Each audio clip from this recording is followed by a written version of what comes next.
Бүгін қалалық әкімдікте өткен жиында Қостанай аумағында тұрғын үй салу мәселесі талқыланды. Қазір жоспарланған көлемнің 99% салынған. Алайда биылғы жылы көрсеткішті 100%-ға дейін жеткізу мүмкін болмай отыр. Себебі кейбір нысандарда егжей-тегжейлі жоспарлау жоспары жоқ. Бұл үлкен бұзушылық болып саналады. Сәулет бөлімінің басшысы қала аумағында тұрғын үй құрылысын негізінен жеке құрылыс салушылар жүргізетінін атап өтті.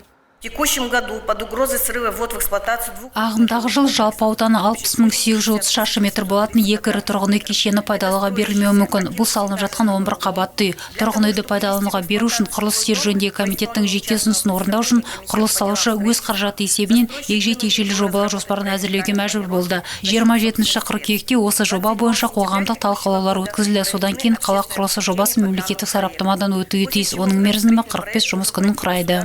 Гүлсара Құрманғалиева Победа 70А мекен жайында орналасқан тұрғын үй туралы айтты. Тағы бір проблемалы үй Толстой көшесінде орналасқан. Бұл көп қабатты үйде тұрақ қарастырылмаған. Енді құрылыс салушы бұл мәселені шешу керек. Мұнда 120 көлікке арналған жер үсті және жер асты паркингі салынуы қажет. Без парковочных мест дом не ведется. Тұрағы жоқ үй пайдалануға берілмейтін болсын. Бұны тұрғындарда түсінуі керек. Қаражатыңызды тапсырылған үйге салыңыз. Ешкімге барып алдын ала ақша берудің қажеті жоқ.